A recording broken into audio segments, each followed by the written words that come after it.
Hola, hola, hola a todos, ¿cómo les va? Buenas noches, bendiciones, que el Eterno me los bendiga en gran manera. Gracias damos a nuestro Padre Celestial por un día más que nos permite transmitir, que nos permite compartir con ustedes, con el resto, lo que nos va enseñando. Gente, temita de hoy, habíamos dicho en el video pasado que iba a haber como un tema nuevo y sí, hay un tema nuevo. Ahí pongo como título concordancia. ¿Por qué razón? Porque a veces hay quien conoce la concordancia y hay quien no conoce la concordancia. ¿Me alcanzás la concordancia grande que está ahí en la biblioteca? Quiero mostrarles, en su momento, gracias al Eterno pude comprar, pudimos adquirir una concordancia completa, ¿no? de toda la Biblia. Gracias, hermosa. No, es que la Strong, amor. La concordancia dice concordancia. Bueno, y de paso tenemos el libro con los números de Strong también. Material de estudio, invaluable. ¿Sí? Hoy en día ya no se puede comprar este libro. Gracias, hermosa. Ahora sí. Concordancia. Concordancia completa de las Sagradas Escrituras. Miren lo que es esto. ¿Sí? Cuatro dedos. Esto sería una concordancia. Una concordancia donde, a ver si yo lo muestro así por ahí para gente que no lo ha visto nunca, ¿sí? Entonces hay ahí una palabra que es la palabra maldecir, mira vos, es la palabra maldecir, y todos los versículos, o sea, es una concordancia basada en la Reina Valera 1960, ¿sí? Entonces la palabra maldecir, maldito, maldita, maldición, o sea, todo lo relacionado al verbo maldecir. Aquí están todos los versículos donde la podemos encontrar en la Biblia. Bien, concordancia completa, entonces, de la Biblia es algo así grandote. Pero después, en algunas Biblias, como en el caso de estas, no todas la tienen, pero en algunas Biblias, como en el caso de estas, ¿sí? Tenemos pequeñas concordancias aquí debajo, ¿sí? Al pie de página, ¿sí? Pequeñas concordancias, ¿sí? Hay algunas hojas donde no hace ninguna referencia a otro lugar, entonces por ahí no dicen nada, pero cada hojita, por lo general, miren esta hoja, todas las que tiene, ¿sí? Acá abajo. El tema, amados, es que cuando por ahí nosotros no sabemos usar la concordancia, o supongamos que sí, que sabemos usar concordancia. Entonces yo quiero referirme a tal versículo, entonces lo busco acá y lo busco, o la otra, yo voy leyendo, ¿sí? En el caso, vuelvo a decir, de esta Biblia, hay lugarcitos, o sea, viene el versículo, viene hablando, y al final del versículo viene una letra. A, B, C, depende de la cantidad de lugares donde esto se encuentra en el Antiguo Pacto o aún en el Nuevo Pacto, ¿sí? Vienen las diferentes letras, que después esa letrita del versículo te remite acá abajo. Entonces yo puedo ir leyendo, puedo leer en Romanos capítulo 10, versículo 11, y el final de ese versículo 11 tiene una letrita, ¿sí? Una letra en cursiva, que es la letra C, por ejemplo, en este caso la letra C, y eso me remite a Isaías capítulo 28, versículo 16. O sea, esto mismo que Pablo cita a los romanos, esto mismo que Pablo le está contando a los romanos, ¿sí? Lo podemos encontrar en el libro de Isaías. O sea, Pablo está hablando y está citando Isaías. Pablo está hablando y está trayendo, ¿sí? un verso de Isaías, está trayendo un trozo, ¿sí? Vamos mucho más atrás. Gente, cuando estas cartas fueron escritas, ¿sí? La Biblia no fue escrita. Recuerden que, voy hablando y se van apareciendo cosas. Biblia, ¿por qué se llama Libra? Porque se llama Biblia porque es un compendio de libros, ¿sí? O sea, no tiene nada raro. Biblia es porque es un conjunto de libros. hay un montón de libros dentro de este libro, dentro hay un montón de libros, ¿sí? Entonces encontramos Génesis, Éxodo, Levítico, Números, Deuteronomios, o sea, ahí son 5 libros, ¿sí? Dentro de un pedacito, pero encontramos mucho más. Tenemos los profetas, tenemos los libros, los profetas mayores, los profetas menores, los libros poéticos, aparte de los evangelios. ¿Me entienden? Salmos, proverbios. O sea, hay un montón de libros acá adentro. Por eso es que se llama Biblia. Entonces, la palabra Biblia no es algo hoy sobrenatural, hoy super santo. No, la Biblia y me persigno. No, la Biblia es porque es un compendio de libros, es un montón de libros acá adentro. Bien. Cuando cada libro fue escrito, gente, eso no fue escrito, o sea, el autor en el pergamino o en el papiro o en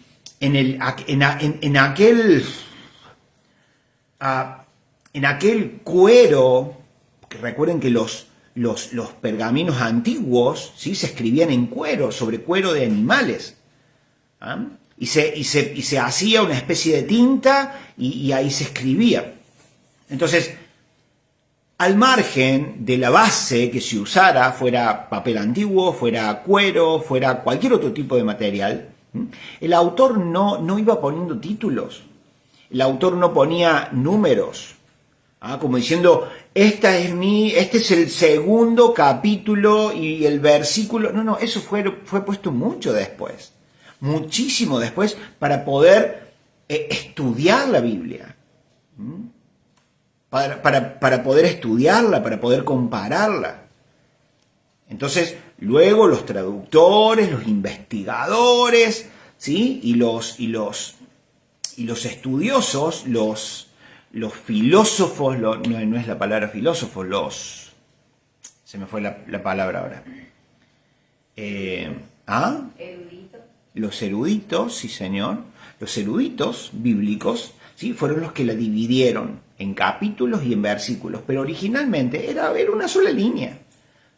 Recuerden que en hebreo, en el lenguaje hebreo, en el idioma hebreo, no hay comas. No hay comas, se escribe todo de corrido, y de izquierda a derecha, ¿no? Pero se escribe todo de corrido, no hay comas, no hay puntos, no hay signos de admiración, no hay signos de interrogación, no hay punto y coma, no hay punto final, no hay nada. Entonces fueron como separando, ¿sí?, el versículo 1 del versículo 2 para poder ir haciendo la exégesis. Bien. ¿A qué voy con esto? Que entonces cuando Pablo, por ejemplo, aquí que yo dije recién, capítulo 10 de Romanos, versículo 11, Pablo está hablando con los romanos y está trayendo de lo que dijo Isaías, está trayendo al hoy lo que salió de la boca de Isaías. Está trayendo al presente aquello que se habló allá. Bien. Entonces nosotros vamos leyendo y decimos, mira vos, Pablo habla de Isaías, lo nombra Isaías. Igual en los evangelios, gente, en los evangelios nosotros lo encontramos a Yeshua una y otra vez, citando una y otra vez, ¿sí?, a los profetas del Antiguo Pacto. Entonces, cuando no entendemos aquello, lo primero que hacemos es decir, mira vos, este versículo se encuentra también, ¿no?, por lo general lo vemos así, este versículo se encuentra también en tal libro del Antiguo Pacto. O este versículo lo toma, ¿sí?, lo toma Pablo y lo cita de Juan o lo cita de Lucas. ¿Se entiende?, ¿no? Y lo usamos solo de esa manera. Este versículo aparece también allá. Bien, pero lo importante de esto, gente, por eso pongo concordancia, porque tenemos que saber cuál sería el fin de la concordancia. Yo tengo que saber cuál es el fin de la concordancia. ¿Para qué me sirve a mí hoy, en el siglo XXI, en este año 2024? Hoy estamos a 7, si no me equivoco, a 7 u 8, si no me equivoco, 8 de junio del 2024. Entonces, ¿para qué hoy en el siglo XXI me sirve la concordancia a mí? Esto, gente, es importantísimo. Muy, pero muy importante. Y más, muchísimo más, cuando estamos, por lo menos desde este ministerio, ¿sí?, tratando de hablar de nuestro propósito y de nuestro origen. ¿Se entiende? De mi origen, ¿cuál es mi origen? ¿A dónde encuentro mi origen? Mi destino profético, de dónde vengo, hacia dónde voy, quién soy. Entonces, hoy en día, para los que estamos buscando, investigando, indagando y metiéndonos bien profundo en cuanto a la enseñanza de nuestro Padre, en cuanto a la Torá, en cuanto a las instrucciones que Él dejó para su pueblo, entonces es una herramienta, gente, muy importante. Por eso estaría genial que te pudieras conseguir una Biblia que al pie de página tenga una pequeña o una resumida concordancia. Bien, dicho esto a modo de introducción, gente, ¿cuántas veces hemos hablado de las dos casas? Y lo vamos a seguir haciendo, ¿sí? Es el tema de este ministerio, ¿eh? Las dos casas de Israel, porque ahí encontramos nuestro origen justamente. Nuestro origen, mi origen, se encuentra en la revelación de las dos casas. ¿Por qué digo revelación? Porque esto lo pasamos siempre por alto. Esto es en las iglesias evangélicas, el tema de las dos casas se pasa por alto, ¿sí? Se desconoce casi total y completamente.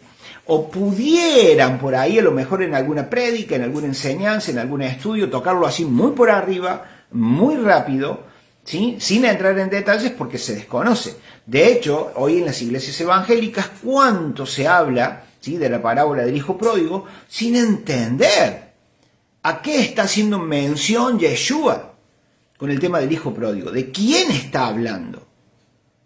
¿Está hablando de vos y de mí? Sí está hablando, pero ¿en qué contexto?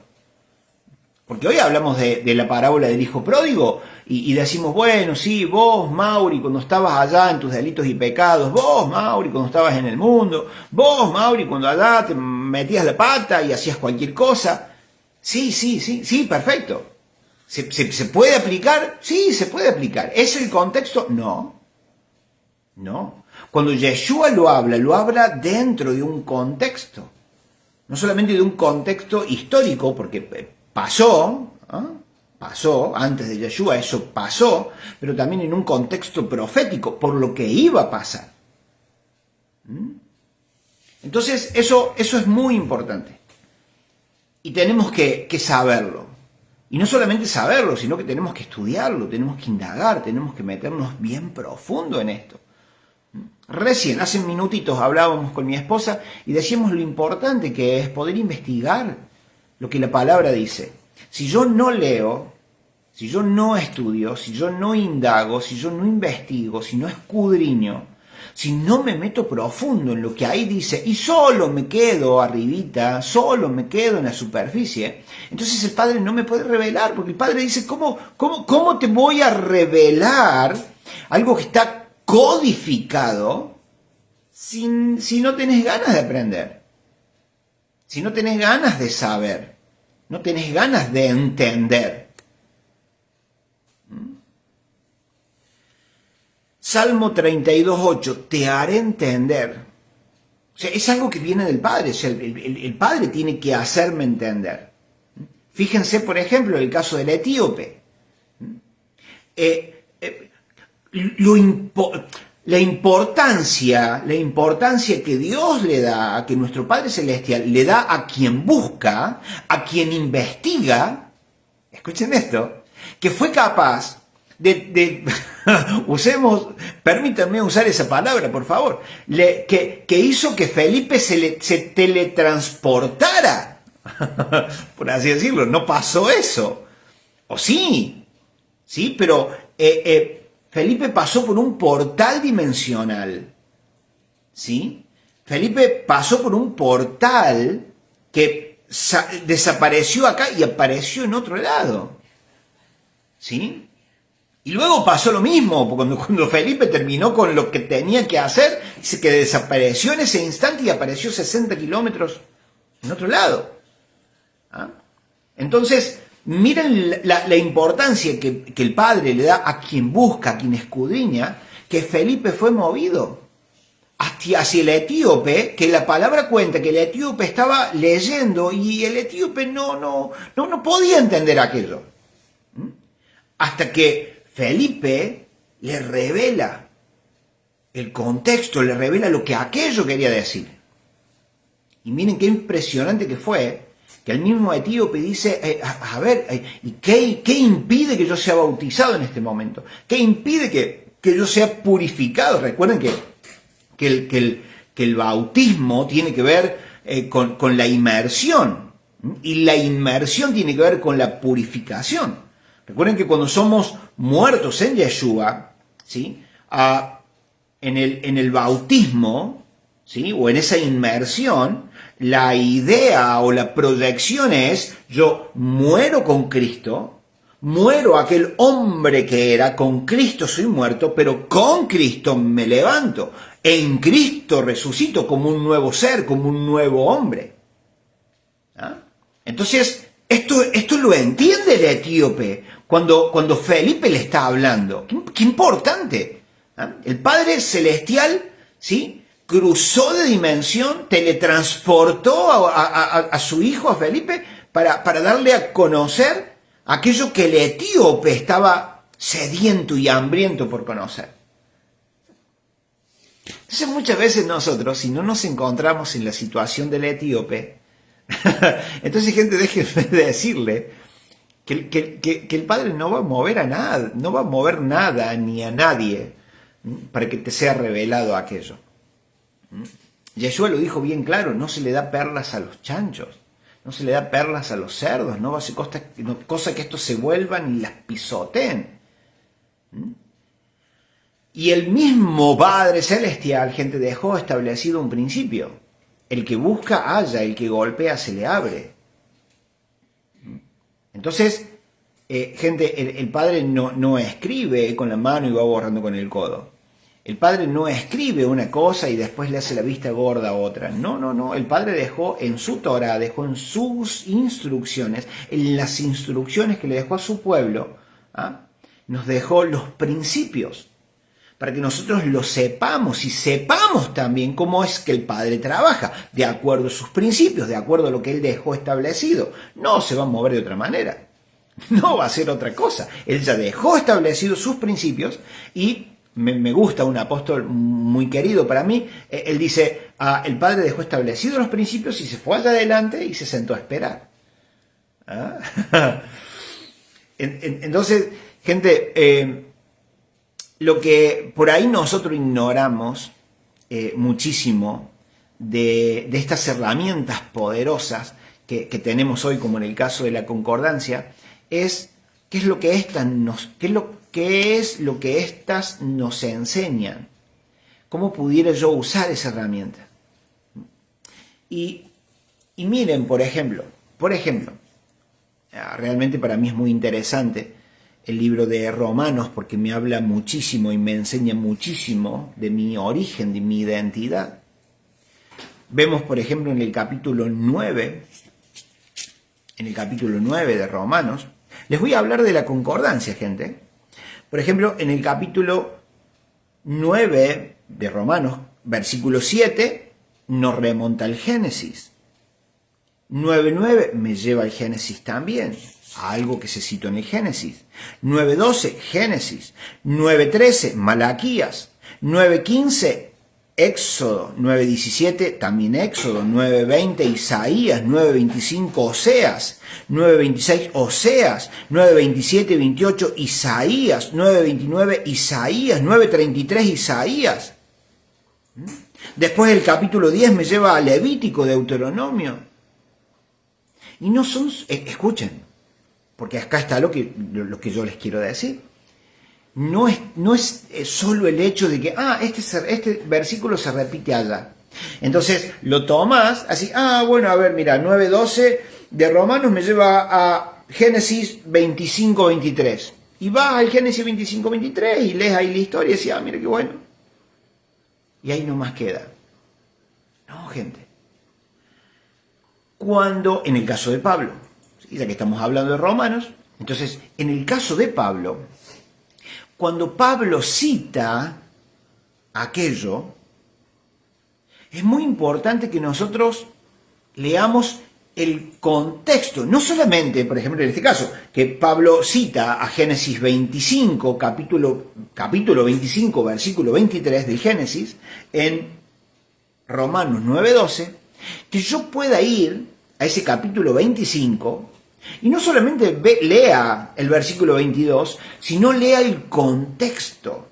Y el contexto, gente, no se da solo en el capítulo 25. Muchas veces no empieza ahí. El otro día, o hace algún tiempo atrás, cuando hablábamos y hacíamos referencia al libro de Romanos, Pablo en el capítulo 9, 10 de Romanos, él está enseñando, está hablando, pero no voy a entender a lo que Pablo se está refiriendo si no comienzo desde el capítulo 1. O sea, Pablo pone como fundamento, ¿sí? El capítulo 1, 2, 3, 4, 5, 6, para poder citar después el 7, el 8, el 9. ¿Me entienden? O sea, el contexto se da en 7 capítulos anteriores. Entonces, cuando yo vengo siguiendo una línea, en el caso de Romanos, desde el capítulo 1 hasta el capítulo 6, 7, ahí me voy a poder dar cuenta, por esta razón es que Pablo dice lo que dice en el capítulo 8, 9, 10. ¿Se entiende? A veces nosotros decimos, no podemos sacar el versículo del capítulo y solo lo leemos dentro del capítulo, ¿sí? Para no sacarlo de contexto. Pero muchas veces lo sacamos aún de contexto si solo nos quedamos con ese capítulo. A veces tenemos que leer unos cuantos capítulos atrás y otros cuantos capítulos adelante para poder comprender el contexto. Entonces, cuando Pablo o cualquiera cita a un Yeshua, cuando cita alguna cita de los profetas o alguna cita de la Tanaj, recuerden que la Tanaj es el antiguo pacto, o sea, el Pentateuco, Proverbios, Salmos, los libros de los profetas, y aún los libros poéticos. Entonces, cuando decimos la Tanaj, podríamos decir que la Tanaj es el antiguo pacto. Ahí está, como para resumirlo. Entonces, cuando vemos que algún autor, algún Yeshua, está citando capítulos y versículos de la Tanaj, entonces yo tengo que ir para allá y leer el contexto. Porque eso es lo que Yeshua está trayendo. Yeshua me está trayendo una historia.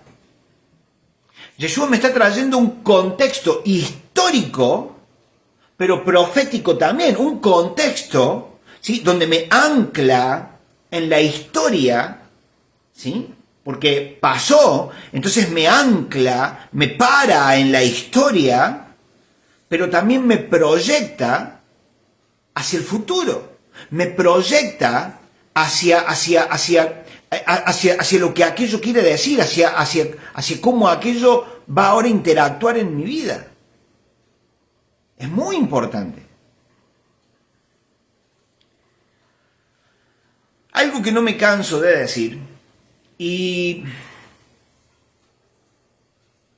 no, a ver, no todas las iglesias, a ver cómo lo digo, no todas las iglesias tienen como un fundamento sólido en la palabra y un estudio sistemático en la palabra. Entonces, en la mayoría de las iglesias hay como, por lo menos lo que yo conozco, hay como un orden interno, un estatuto, ¿sí? Donde los líderes, las cabezas de las denominaciones, por ejemplo, se sientan y establecen un orden para interno, o sea, esta denominación, aunque tenga iglesias hijas por todo el mundo, ¿sí? Pero el orden interno para nosotros, para esta denominación, es esto. Lo establecemos y lo paramos en esto, ¿sí? Lamentablemente muchas cosas que figuran en ese orden interno no ajusta a la palabra. Y cuando ocurre que se dan esos órdenes internos para traer un orden, ¿sí?, a toda la dinámica eclesiástica, no se establecen parámetros bíblicos, ¿sí? Solo cositas así como sacaditas de contexto, y de esto se hace como una especie de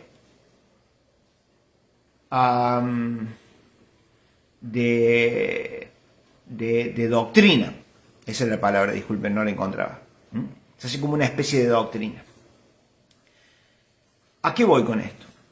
Que a veces muchas iglesias, la gran mayoría de las iglesias, cuando uno habla acerca de la doctrina o de la teoría de que la iglesia gentil vino a suceder o a reemplazar a Israel, ¿sí?, esa teología, esa teoría no se tiene muy en clara. La mayoría, puedo decir que la mayoría de las iglesias evangélicas, ¿sí?, a veces no lo manejan a eso.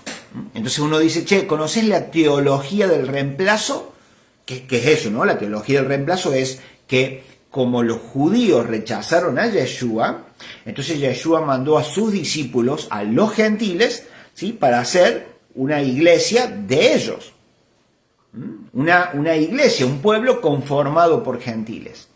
Entonces cuando uno habla acerca de, che, ¿conocés la teoría del reemplazo, la teología del reemplazo, la doctrina del reemplazo? La mayoría de los evangélicos te van a decir que no saben, que lo ignoran por completo. Bien, pero dado el caso que lo hayas escuchado, y dado el caso que así como yo te lo estoy hablando ahora, o digas, claro, sería así, sí, porque si los judíos rechazaron a los gentiles, si los judíos rechazaron a Yeshua, entonces está bien, sí, lo puedo entender que Yeshua se fue a buscar a los gentiles. Eso si lo hablamos así rápido, sin entender el contexto, cualquiera lo entiende, cualquiera lo cree, cualquiera se abraza a eso. Aunque yo no conocía, ¿sí?, en mi tiempo, cuando yo estaba en la iglesia evangélica, eso yo no lo conocía. Jamás en mi vida, 25 años dentro de la iglesia evangélica, y yo jamás había escuchado la teología del reemplazo. Yo lo vengo a entender después. Pero a mí cuando me dicen, che, la teología del reemplazo consta de esto, yo dije, bueno, sí, es lo que creo. Es lo que creo, claro. Los judíos, vuelvo a repetir, los judíos rechazaron a Yeshua, o sea, la lógica da, entonces Yeshua dice, bueno, listo, ustedes no quieren saber nada conmigo, voy a buscar a un pueblo gentil. Esto cierra en la mente de cualquiera. De hecho, si leemos la Biblia sin el contexto que la Tanaj nos enseña, que el Antiguo Pacto nos enseña, vamos a decir, sí, claro, lo vemos por ejemplo a Pablo, lo vemos a Pedro, que fueron enviados a los gentiles. Bien. Pero gente, nada escapa al contexto. Nada, absolutamente nada escapa al contexto histórico y profético. Aquello no cambió, el corazón del Padre no cambió, la esencia del Padre no cambió.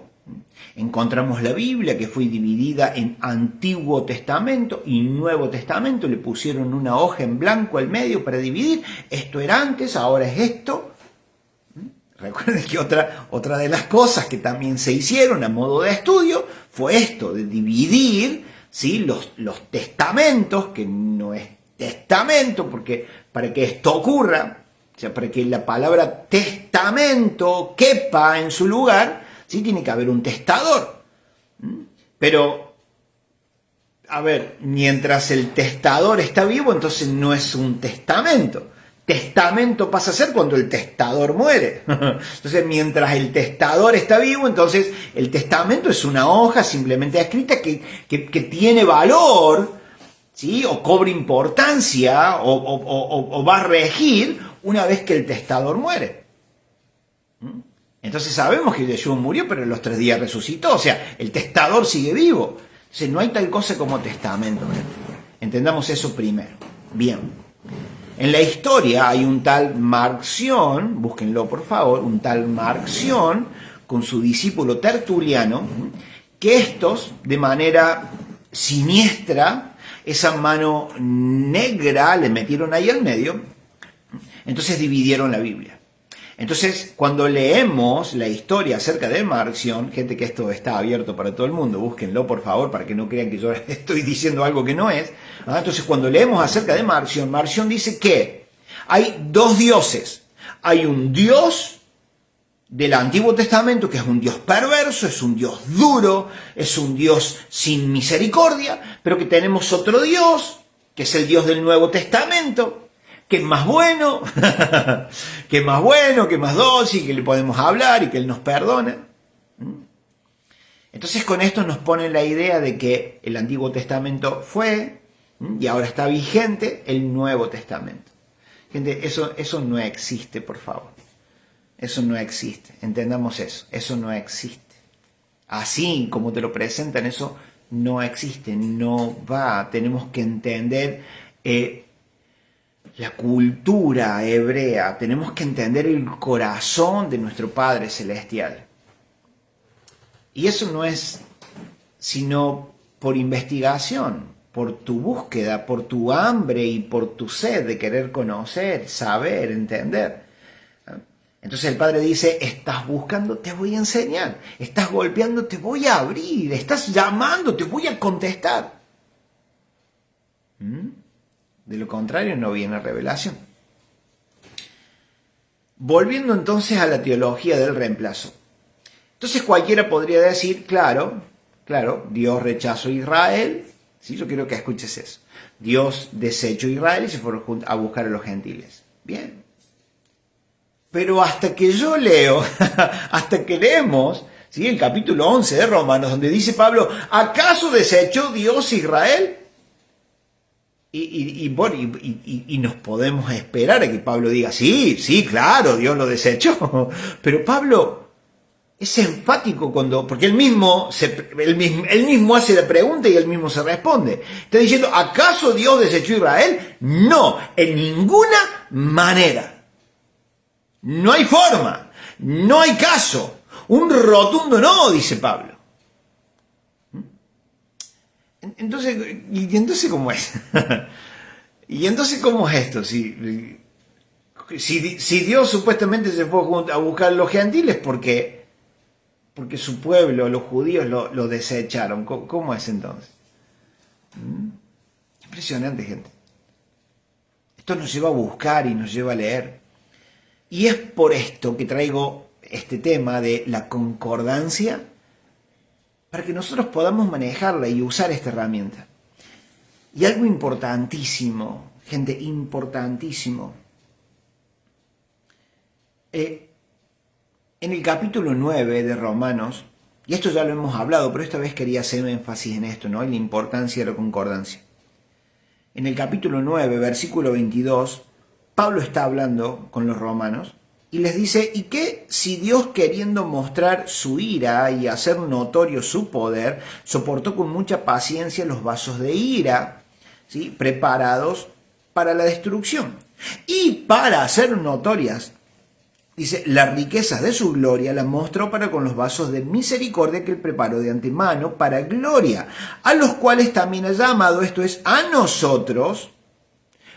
Y después dice, a nosotros, o sea, Pablo está diciendo, a nosotros, los judíos, porque Pablo era judío, ¿sí? Pablo pertenecía a la casa de Judá. Recuerden que Pablo era un benjaminita, y la casa de Judá está compuesta por la tribu de Judá y por la tribu de Benjamín, ¿sí? Entonces Pablo dice, y no solamente a nosotros, los judíos, sino también a los gentiles. O sea, no solamente nosotros, dice Pablo, los judíos, sino también a los gentiles.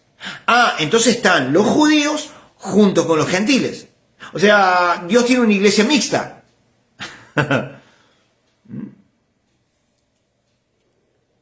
Y esto es acá, gente, donde cobra importancia, donde tiene un valor relevante la concordancia. Porque dice, como también en Oseas dice, el mismo Pablo está diciendo, porque no solamente Dios llamó entonces a los judíos, sino también a los gentiles, o sea, como que tiene una iglesia mixta. Lo primero que yo pienso, lo primero que me da a entender. Pero Pablo dice acá, pero como Oseas dice, escuchen esto, llamaré pueblo mío al que no era mi pueblo, y a la no amada, amada. Y en el lugar donde se les dijo, escuchen, y en el lugar donde se les dijo, vosotros no sois pueblo mío, allí serán llamados hijos del Dios viviente. Bárbaro, o sea, uno lo lee sin conocer el contexto, sin entender la importancia de la concordancia, como que uno lo lee y lo pasa de largo. Y te quedas con la idea de que, claro, o sea, Dios tuvo misericordia de los gentiles, entonces los llama, los trae de regreso. Entonces Dios tiene judíos y gentiles. Eso no existe, gente. Las mezclas en Dios no existen. Por ejemplo, nosotros encontramos en el Antiguo Pacto, nosotros encontramos en la Torá, ¿sí? Dentro de los 5 primeros libros, que Dios dice, hey, cuando ustedes se hagan un vestido, cuidado, no me mezclen fibra de origen animal con fibra de origen vegetal, no. Aún dice, hey, cuando ustedes siembren un lote, no me mezclen las semillas, no. Soja en un lote y maíz en otro lote. No me van a poner soja y maíz juntos. O sea, eso tiene que ver con el sincretismo. Busquen después lo que significa sincretismo. Entonces Dios no va de la mano con el sincretismo. Dios le dijo, cuando se hagan prendas o se le hacen con fibra de origen vegetal o con fibra de origen animal. Las dos cosas es abominación para mí. La mezcla es abominación para mí. Entonces, si yo de pronto tengo una iglesia, o pienso en una iglesia conformada por judíos y gentiles, y en el contexto, gente, entendamos esto, en el contexto la palabra gentiles es para una persona que no tiene pacto con Dios. Es una persona de cualquier nación que no pertenece a las 12 tribus de Israel, a los 12 hijos, que no es descendiente de los 12 hijos de Israel, de Jacob. Entonces esa persona que no tiene nada que ver con Israel, con el pueblo de Dios, esa persona es un gentil, o pagano. Gentil o pagano en el contexto es exactamente lo mismo. Entonces Dios no asocia judíos con gentiles, porque eso es mezcla, eso es abominación para Él. Entonces, ¿cómo lo debo entender aquello?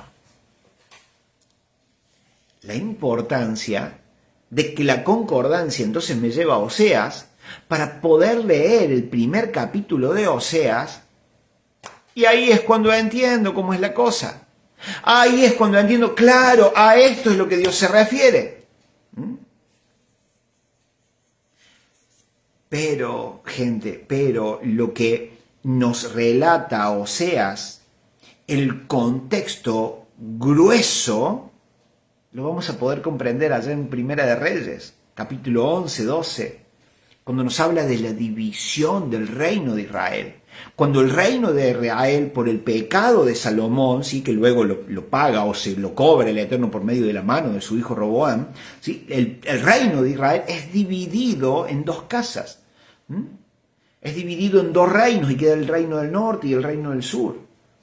Entonces, el reino del norte, compuesto por 10 tribus, ¿sí? Estas erran, no quieren saber nada con seguir las instrucciones del Eterno. El Señor le dice ahí, si no se vuelven a mi Torah, si no se vuelven a mí, le va a pasar esto y esto. Y eso les pasó, porque no quisieron saber nada con Él.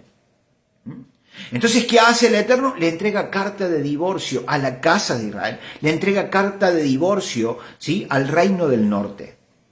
Recuerden que la carta de divorcio tenía que ver con que en una boda, ¿sí? Una vez que estaban casados, ¿sí? Si el marido encontraba algo que no iba en su esposa, le podía entregar carta de divorcio. Pablo después en el capítulo 7 en los Romanos nos dice que una vez entregada carta de divorcio, ¿sí? El marido si se arrepentía no se podía volver a juntar con ella. Y ella si se arrepentía no podía volver a su marido. Porque en la Torá estaba dicho, el Eterno había dicho que una vez entregada carta de divorcio, aunque quieran, no se pueden volver a tomar. Y si ella con carta de divorcio va y se acuesta o tiene o se casa o quiere estar con otro hombre, ¿sí? Ella se convierte en adúltera. ¿Sí? Entonces hasta que el marido no moría, ella no quedaba libre de la ley que la sujetaba a su marido. Sí, miren todo el contexto, cómo se va dando.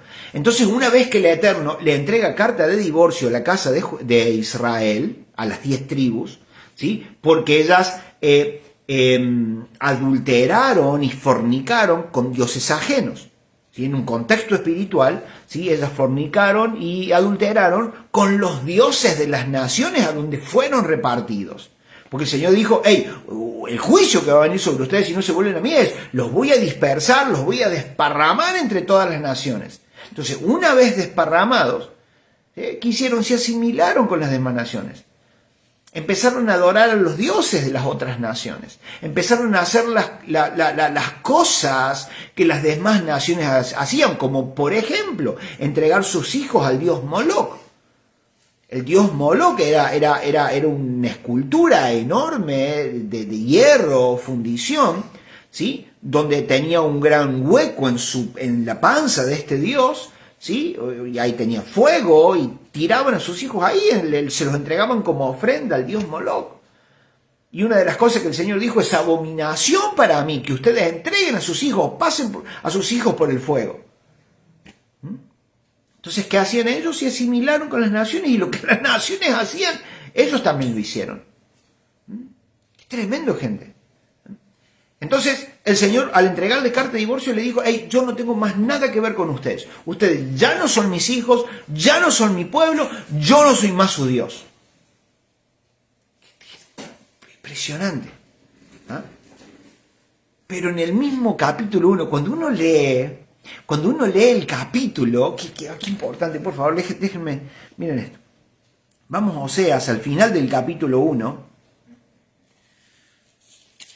Miren cómo termina el capítulo 1, gente, porque Pablo está citando a Oseas.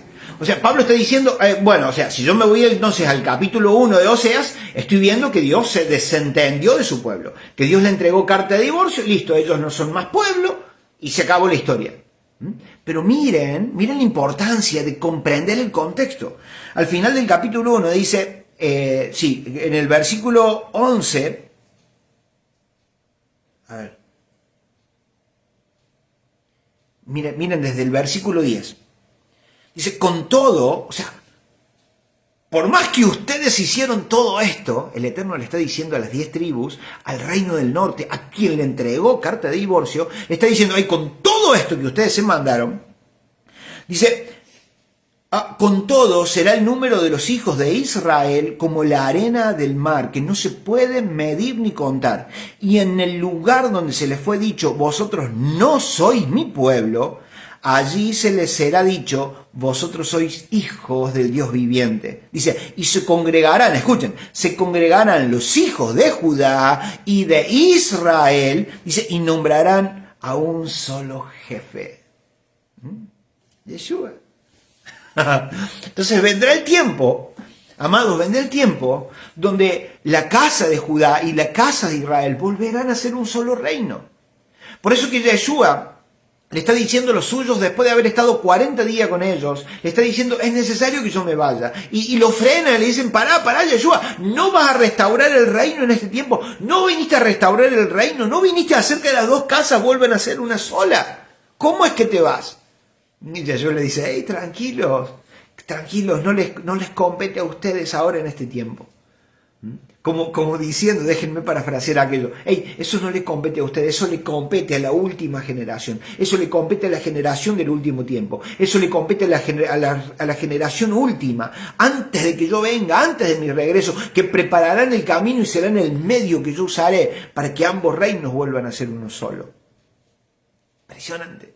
Entonces, cuando Pablo cita, entonces dice, y no solamente a los judíos, sino que también, dice, llamo a los gentiles, pero claro, ¿por qué a los gentiles? Porque la casa de Israel, al asimilarse con las naciones, se gentilizaron.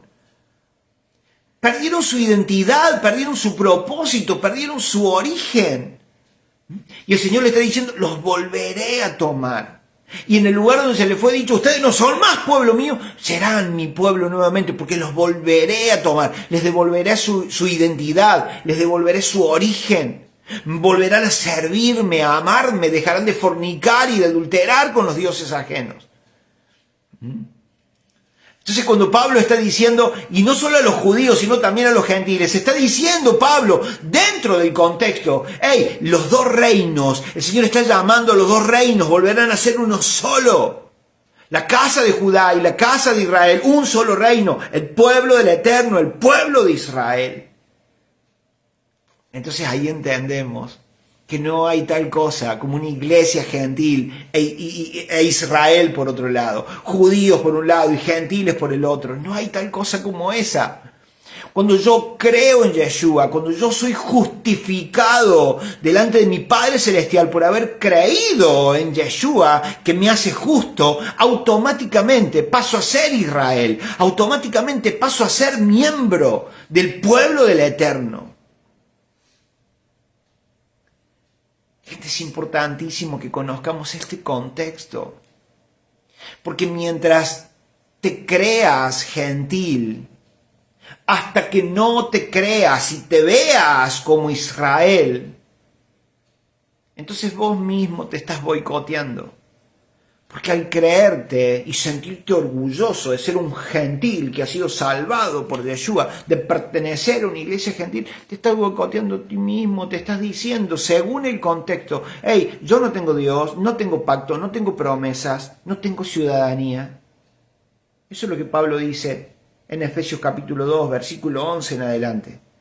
Porque vosotros cuando erais gentiles, estaban sin Dios, sin pacto, sin ciudadanía, sin promesas, sin Dios en el mundo.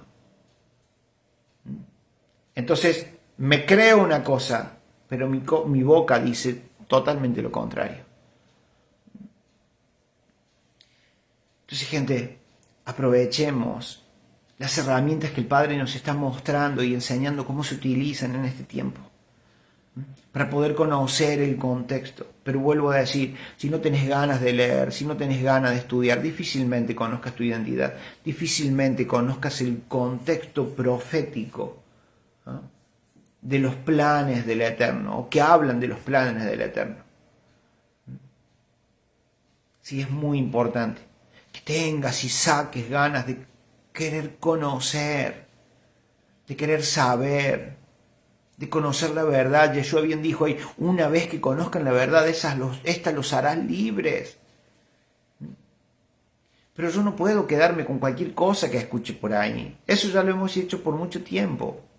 Viene alguien y me dice algo, y porque esa persona es un ministro del Eterno, entonces, wow, palabra santa, me aferro a lo que esa persona dice y lo establezco como un paradigma en mi vida. Y creo que esa es la verdad, y a veces estamos bien lejos de la verdad. Una vez que empieces a escudriñar por tu cuenta, una vez que empieces a buscar, que empieces a indagar, el mismo Espíritu Santo, el Espíritu Santo podrá hacer su trabajo. El Espíritu Santo no puede, escuchen, por favor, escuchen esto. El Espíritu Santo no puede hacer su trabajo mientras que vos creas y asegures y afirmes con tu sangre, si es necesario, que lo que te enseñaron en la iglesia es así y no hay otra cosa. Una vez que vos pienses eso, que lo que vos sabés ya eso es así y eso no cambia, el Espíritu Santo no podrá hacer su trabajo.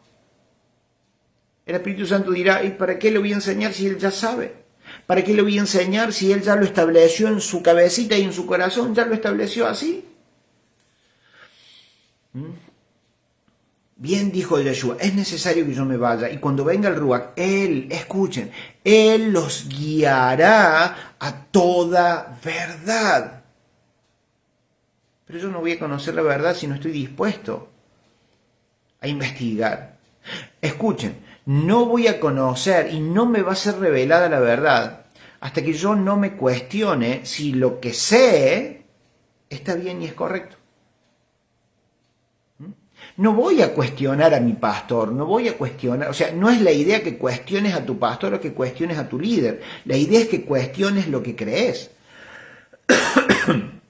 No te estoy diciendo que te pongas en contra del pastor, no estoy diciendo eso.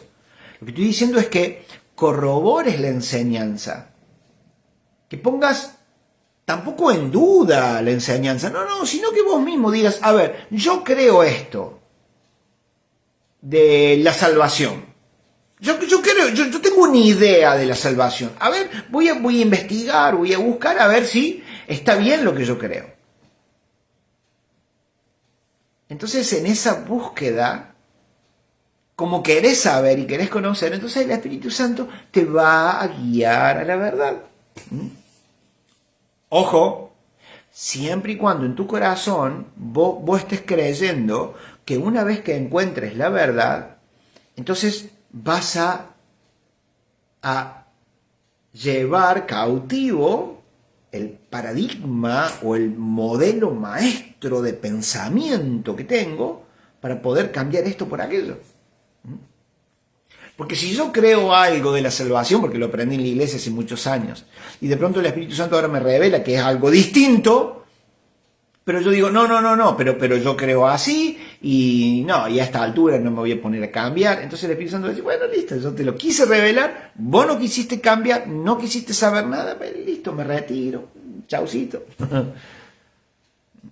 Entonces en el momento que vos digas, hey, me voy a poner a investigar, a ver si lo que yo sé es correcto, en tu corazón tiene que estar también la idea de que si no es correcto lo que crees, puedes ir cambiando, llevando cautivo ese paradigma y estableciendo el paradigma correcto que ahora el Ruach, el mismo Espíritu Santo te está mostrando y revelando.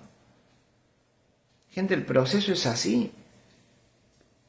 ¿Sí? En este proceso lamentablemente no se saltan pasos. No.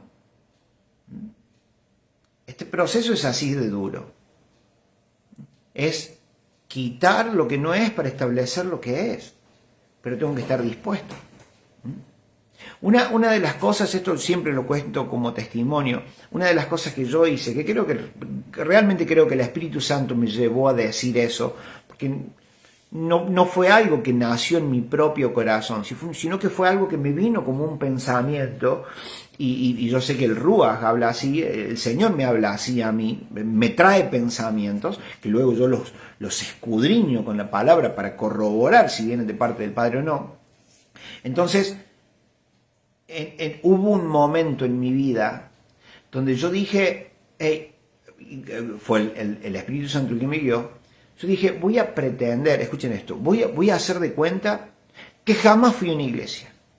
Voy a hacer de cuenta que jamás escuché un mensaje evangélico. Voy a hacer de cuenta que jamás escuché hablar de Dios. Voy a hacer de cuenta que mi mente está vacía y me voy a sentar a aprender. Y fue ahí cuando mi vida fue cambiada por completo. Porque le permití al Espíritu Santo, gente, le permití que Él pudiera trabajar en mí como Él quisiera. Entonces, yo voy a escuchar ahora o voy a estudiar como de cero y lo que Él me enseñó lo establecí. Y deshice, me costó un tiempo, obviamente, porque queda como costumbre en tu vida. Entonces, como deshacerte de las costumbres o de los hábitos, de los viejos hábitos o malos hábitos, lleva un tiempo. Pero teniendo en cuenta que quería establecer ahora en mi cabecita y en mi corazón lo que Él me estaba mostrando. Me llevó algún tiempo, pero se logró. Porque fue Él dándome la fuerza y la fortaleza para poder lograrlo. Pero hubo disposición. Por eso te digo que si no tenés la disposición de leer, la disposición de estudiar, la disposición de investigar, pero también la disposición de cambiar si lo que crees no es correcto, para establecer lo correcto, entonces él no podrá hacer nada. Él vino a revelarnos la verdad, pero quien esté dispuesto a querer conocer la verdad. Bien, cierro con eso.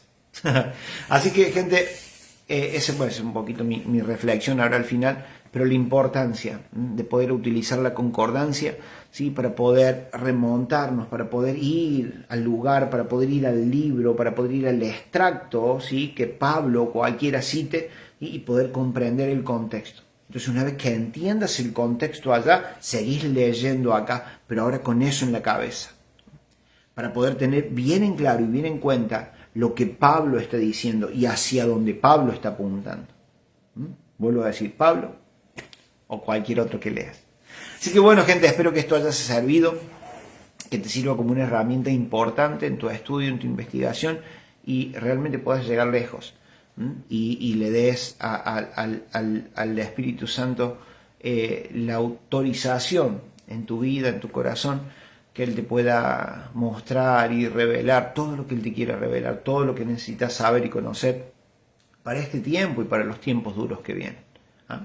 Así que bueno, amados, un abrazo gigante, el Eterno me los bendiga muchísimo y nos vemos, si Dios quiere, entonces el próximo sábado, 7 horas, 7 de la tarde, 7 horas horario argentino. Así que bueno, amados, besos, abrazos a la distancia.